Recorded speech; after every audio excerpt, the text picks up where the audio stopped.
Okay, everybody, I'm in Pike County, Kentucky, a little community called Hardy. And as usual, I'm going through a coal camp here, and this is the Hardy United Methodist Church that I'm right in front of right now. Hardy is one of two coal camps. They started out as Pond Creek Coal Corporation, and then they were bought out by Fordson Coal, and that is, if that sounds familiar, it's because Henry Ford of Ford Automobiles, it was the person who bought them out. You can see these are really nice houses down through here, two-story. You didn't see this a lot at all in the coal camps. Maybe in the boss's houses mostly, but you didn't see this many high-quality houses, and that's why they've held up really well to this day.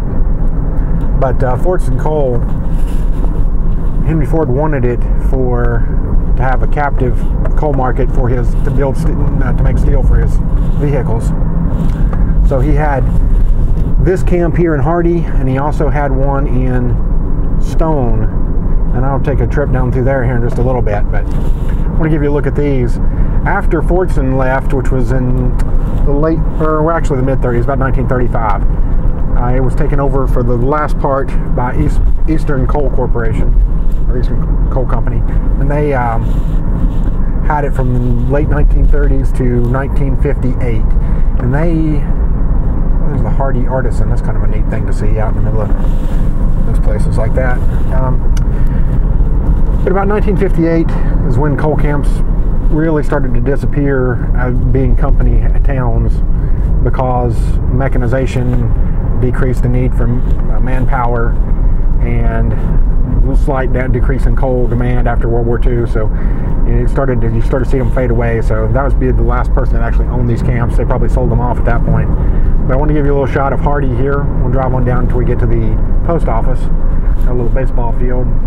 This is Hatfield and McCoy country, and it's right on the border. It's on Pike County, but it's right on the edge of Mingo County, West Virginia. So you cross over there just a few minutes down the road from here. Just want to give you a shot. I like seeing these nicer coal camps, because you can tell this thing will be here for years and years to come. So there'll always be a little bit of a reminder of an era that's really came and went.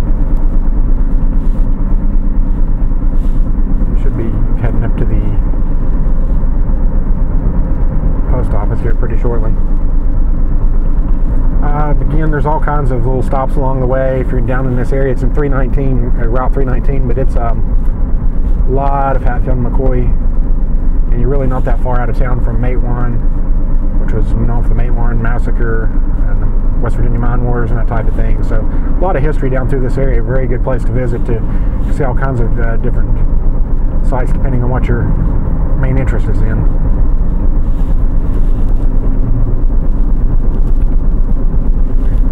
And I just passed a cop. Hopefully I won't get pulled over for anything today. That'd be just about the last thing I need.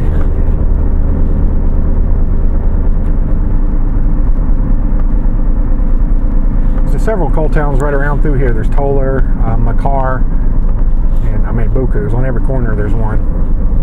So it's really, just pick your poison. But I like to go to ones that are still in pretty good shape, so you can get an idea of what it was like back in the heyday versus, some of them they're all over the place. You got some with nicer housing and some that just are almost completely gone. Some places are completely gone.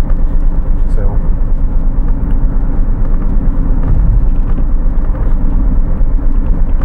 well, we've went far enough into Hardy. I'm going to take a little break here and go into Stone, and it's got some the old company store and that type of thing there. So I'll see you on the next video.